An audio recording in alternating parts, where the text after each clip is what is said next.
اس وقت ہمارا پورا صوبہ سندھ شدید پریشانی کا شکار ہے، اور جو شدید بارشیں ہوئی ہیں اس کے نتیجے میں شہر بھی اور دیہات بھی زیر آب آ گئے ہیں۔ اسی طرح جنوبی پنجاب کا بھی یہی حال ہے، اور بلوچستان کے بھی بہت سارے اضلاع اس وقت پانی کے نیچے آ گئے ہیں۔ جماعت اسلامی اور الخدمت کے رضاکاروں نے پہلے دن سے اپنی خدمات کو انجام دیا ہے، اور سراج الحق صاحب امیر جماعت اسلامی پاکستان کے وہ پہلے رہنما ہیں کہ جنہوں نے تمام سیلاب زدہ علاقوں کا دورہ کیا، تینوں صوبوں میں گئے، لوگوں کے گھروں تک بھی پہنچے، جہاں جہاں جا سکتے تھے وہاں پہنچ کر امدادی سرگرمیوں کا جائزہ بھی لیا ہے۔ اس وقت کہ جب اب میڈیا پہ بھی سیلاب کی اور بارش کی تباہ کاریاں سامنے آنا شروع ہوئی ہیں تو لوگوں کا ایک رجوع بھی ہے، اور لوگ چاہتے ہیں کہ اپنے بھائیوں کی مدد کریں، اپنے بچوں کی مدد کریں جو اس وقت بے یار و مددگار ہیں۔ میں یہ ضرور کہنا چاہتا ہوں کہ اس حوالے سے ہماری حکومتوں کا جو رویہ ہے وہ اچھا نہیں ہے۔ اس وقت ملک میں جو سیاست بازی ہو رہی ہے، پکڑ دکڑ، الزامات، کیسز بنانا، عدالتیں لگنا، ضمانتیں دینا، تھانوں میں بند کرنا، ٹارچر کرنا، اس کے اوپر پوری قوم کو لگا دینا، اور دو چار مسئلے ہی پوری قوم کے مسئلے بنا دینا، میں سمجھتا ہوں کہ حکومت کو اس وقت ان ساری چیزوں سے ہٹ کر پاکستان کے مصیبت زدہ لوگوں کی مدد کرنی چاہیے۔ آج تک کی تاریخ میں وزیر اعظم اندرون سندھ میں نہیں پہنچے ہیں، اور یہ بھی افسوسناک بات ہے کہ ان کو آنا چاہیے تھا، حالات کا جائزہ لینا چاہیے تھا، اور فوری ریلیف کا کام کرنا چاہیے تھا۔ لیکن بدقسمتی تو یہ ہے کہ ہمارے صوبہ سندھ کے جو وزیر اعلیٰ ہیں اور ان کی پوری ٹیم ہے، وہ بھی چند دن پہلے ہی انہوں نے اندرون سندھ کا دورہ کیا ہے، اور وہ بھی چند محفوظ مقامات سے ہو کر وہ واپس آ گئے ہیں، اور اب وہ بڑی بڑی اپیلیں کر رہے ہیں۔ ظاہر سی بات ہے کہ بہت سارے اقدامات ایسے ہوتے ہیں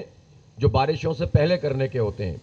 اور وہ اقدامات ہو جائیں تو تباہ کاریاں کم سے کم تر ہوتی چلی جاتی ہیں۔ اسی شہر کراچی کو ہی آپ دیکھ لیجئے کہ اگر نالوں کی صفائی بھرپور طریقے سے ہو جائے اور جگہیں کلیئر ہوں، ناجائز تجاوزات ختم ہوں، ان کا کوئی نظام بن جائے، تو وہ تباہ کاری نہیں ہوتی کہ جو اس کام کے نہ ہونے کے نتیجے میں ہوتی ہے۔ بالکل اسی طرح اس وقت اندرون سندھ میں ہم دیکھ رہے ہیں کہ کیا حیدرآباد اور کیا مٹیاری اور کیا جو ٹنڈو الیار ہے،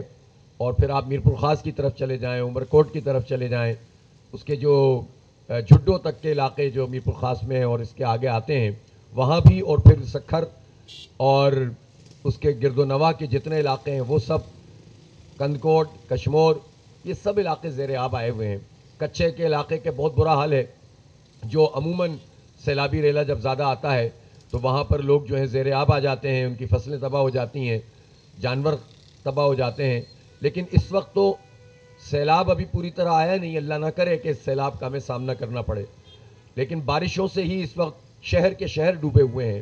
4-4 فٹ پانی کھڑا ہوا ہے۔ یہ نااہلی ہے اور حکمرانوں کی کرپشن اور لوٹ مار ہے، جس کے نتیجے میں یہ پانی وہ نہیں نکال پا رہے۔ 15 سال سے مسلسل برسر اقتدار پارٹی اگر شہروں کا یہ انتظام نہ کر سکے، سکھر جیسے شہر میں اور میرپور خاص جیسے شہر میں، حیدرآباد جیسے شہر میں اور شکارپور جیسے شہر میں، اور لاڑکانہ میں بھی شدید بارشیں ہو رہی ہیں، وہاں یہ نظام نہیں بنا سکے جہاں پر وہ صرف 15 سال سے ہی نہیں بلکہ 50 سال سے مینڈیٹ لیتے ہوئے آ رہے ہیں، تو آپ سوچ سکتے ہیں کہ جو 5,000 ارب روپے کا ترقیاتی بجٹ صوبہ سندھ کا پچھلے 14 سال کا ہے، یہ کہاں لگا ہے۔ تو یہ سوال بہت اہم ہے کہ جہاں ہم ریلیف کی ایکٹیویٹیز میں حصہ لیں، جہاں ہم اپنے حصے کا کام کریں، ڈونیشنز دیں، وہیں وہ ٹیکسوں کی صورت میں جو ڈونیشنز ہم نے حکمرانوں کو دیے ہوئے ہیں اس کا حساب بھی قوم مانگے کہ یہ ہمارے پیسے اگر آپ لگا دیتے تو لوگ اس طرح نہ ڈوبتے۔ ایک مثال دیکھ لیجئے کہ سکھر بیراج میں یہ کیپیسٹی موجود ہے کہ وہ 12-13 لاکھ کیوسک پانی کو اس سے گزارا جا سکتا ہے، لیکن نالائقی کی وجہ سے، نااہلی کی وجہ سے، ڈی سلٹنگ نہ کرنے کی وجہ سے 5 لاکھ کیوسک پانی پہ بھی وہ اوور فلو ہونے کا خطرہ ہے۔ تو آپ دیکھ سکتے ہیں کہ مسلسل اقتدار میں رہنے کے باوجود آپ کا اریگیشن کا ڈپارٹمنٹ اور آپ کے وہ ساری وزارتیں جن کی ذمہ داریوں میں شامل ہے کہ وہ کاموں کو ٹھیک کریں گے، وہ نہیں کرتے، اور ڈبوتے بھی انہی لوگوں کو جن لوگوں سے ووٹ لے کر یہ یہاں پر اسمبلی کے اندر براجمان ہوتے ہیں اور اقتدار سنبھالتے ہیں۔ اس لیے خدمت کا ایک کام یہ بھی ہے، ان ظالموں سے، ان وڈیرہ شاہی اور لوگوں کا استحصال کرنے والوں سے جان چھڑائی جائے اور ہمارے اربوں روپے لوگوں کے اوپر لگیں، بجائے اس کے کہ ان پیسوں کا حساب دیں۔ اب ظاہر حکومت بھی یہ کہتی ہے کہ لوگ فنڈز دیں، اور پھر ظاہر انٹرنیشنل ڈونرز بھی آئیں گے۔ پہلے بھی کورونا کے موقع پہ ہم نے دیکھا کہ اگر این جی اوز نہ ہوتی، الخدمت جیسی آرگنائزیشنز نہ ہوتی، تو حکومت کا نظام تو تلپٹ تھا، وہ تو راشن بانٹنے کے بھی قابل نہیں تھے، اس میں بھی اربوں روپے کی کرپشن ہوئی تھی، کیا این ڈی ایم اے اور کیا پی ڈی ایم اے، سارے لوگ جو ہیں وہ لوٹ مار اور نااہلی کا ایک زبردست قسم کا مظاہرہ کر رہے ہوتے ہیں۔ اس کے باوجود جماعت اسلامی یہ ظرف رکھتی ہے کہ سارے اختلافات کے باوجود جب قوم مشکل میں ہوتی ہے، لوگ مشکل میں ہوتے ہیں، تو ہم یہ نہیں دیکھتے کہ کسی کا مذہب کیا ہے، ہم یہ نہیں دیکھتے کہ کسی کی زبان کیا ہے، کوئی کس علاقے کا رہنے والا ہے۔ جماعت اسلامی بلا تفریق رنگ و نسل اور مذہب انسان ہونے کے ناطے سب کی خدمت کرتی ہے۔ آپ کو معلوم ہے کہ ہمارے سندھ میں بہت بڑی تعداد میں ہندو برادری رہتی ہے، اور جماعت اسلامی اور الخدمت کے رضاکار اس ہندو برادری کی بھی اسی طرح خدمت کر رہے ہیں جس طرح مسلمانوں کی کر رہے ہیں۔ ابھی تک جو رپورٹس آئی ہیں، ان 3 جگہوں پہ جو جماعت اسلامی اور الخدمت نے کام کیا ہے، وہ کم از کم 20 کروڑ روپے کا ہم ریلیف کا کام کر چکے ہیں۔ یہ اس وقت کی بات ہے جب میڈیا میں یہ چیزیں ہائی لائٹڈ نہیں ہیں۔ اب جب سے میڈیا میں چیزیں چلنا شروع ہوئی ہیں تو بہت بڑی تعداد میں لوگ الخدمت پر اور جماعت اسلامی پر اعتماد کا اظہار کر رہے ہیں۔ بڑے بڑے لوگ یہ کہہ رہے ہیں کہ آپ ان پارٹیوں کی طرف نہ جائیں کہ جو مینڈیٹ تو رکھتی ہیں لیکن لوگوں کی خدمت نہیں کرتی، اور اگر آپ کو صحیح پیسہ صحیح جگہ پہ خرچ کرنا ہے تو آپ جماعت اسلامی اور الخدمت کو پیسے دیں۔ الحمدللہ یہ ہماری کریڈیبلٹی ہمارے لوگوں کی دیانت اور امانت کے نتیجے میں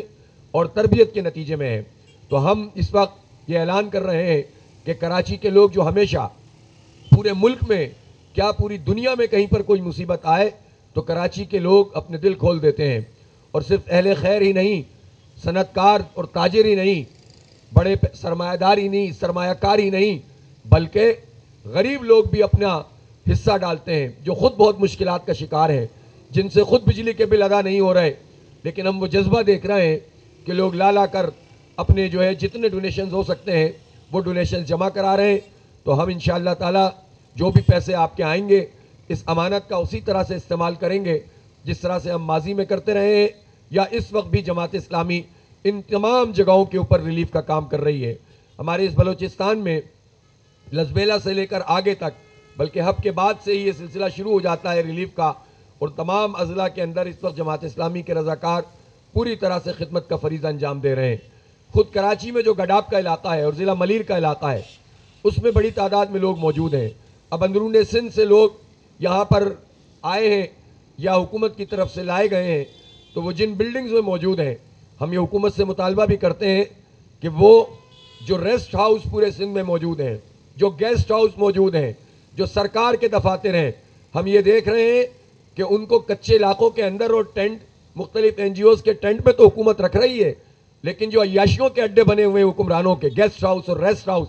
ان کے اندر اور ڈی سی آفیسز، ان کے اندر ہمارے غریب لوگوں کو نہیں رکھا جا رہا۔ تو یہ جو وڈیرہ شاہی کا مائنڈ سیٹ ہے اور اس بیوروکریسی کا آقائی نظام ہے، اس نظام کو درست کرنے کی ضرورت ہے۔ ان ڈی سی آفسوں پر اور ان سرکار کے اداروں پر، ان گیسٹ اور ریسٹ ہاؤسوں کے اوپر ان غریب ہاریوں کا اتنا ہی حق ہے جتنا یہاں کے M N A M P A جا کر سیاست بازی کر رہے ہیں، جتنا ان کا حق ہے۔ اس لیے کہ ان تمام جگہوں کو بھی اور جتنی سرکاری عمارتیں ہیں ان عمارتوں کے اندر اندرون سندھ میں بھی لوگوں کو سیٹل کیا جائے، اور گڈاب کے لوگ یا قریب کے اضلاع کے لوگ اگر کراچی میں آتے ہیں تو ان کو بھی وہاں پر ریہیبلیٹیٹ کرنے کے لیے یا ان کی مدد کرنے کے لیے رکھا جائے۔ اس سلسلے میں جماعت اسلامی سے جو ہو سکے گا ان بلڈنگز کے اندر ہم جائیں گے، جا رہے ہیں، لوگوں کی خدمت کر رہے ہیں، ان کو کھانا پہنچانے کا فریضہ انجام دے رہے ہیں، خشک راشن سے لوگ مدد کر رہے ہیں۔ اسی طرح الحمدللہ ہم دیکھ رہے ہیں کہ مسلسل اب مختلف کمپنیوں کی طرف سے جو فوڈ آئٹم بنانے والی کمپنیاں ہیں بڑے پیمانے پر وہ الخدمت سے رابطہ کر رہی ہیں، اور آئل اور جو اجناس ہیں مختلف جو کمپنیاں بناتی ہیں انہوں نے بھی اس بات کا اعلان کیا ہے کہ وہ الخدمت کو بڑے پیمانے پر یہ سب چیزیں فراہم کریں گے تاکہ ایمانداری اور دیانتداری کے ساتھ ان لوگوں کے حوالے کیا جا سکے کہ جو پریشان حال ہیں۔ آپ سب لوگوں کی تشریف آوری کا شکریہ۔ جماعت اسلامی جہاں سیاسی میدان میں خدمت کا فریضہ انجام دیتی ہے وہیں پر ریلیف کی ایکٹیویٹیز بھی پوری طرح سے کرتی ہے، اور جماعت اسلامی کا شعبہ الخدمت، اس کے تمام لوگ اور جماعت اسلامی کے کارکنان ایسے حالات میں رضاکار بن کر خدمت انجام دیتے ہیں۔ میں شہر کراچی کے نوجوانوں سے بھی اپیل کرتا ہوں کہ اس کار خیر میں والنٹیئر بنے، اور جہاں جہاں امدادی سرگرمیوں کی ضرورت ہو وہ ہمیں الخدمت کے رضاکار کے طور پر اور جماعت اسلامی کے والنٹیئر کے طور پر ہمارے ساتھ چلیں، تاکہ سب مل جل کر اپنے بھائیوں کی، بہنوں کی، بچوں کی، ماؤں کی مدد کر سکیں۔ بہت شکریہ۔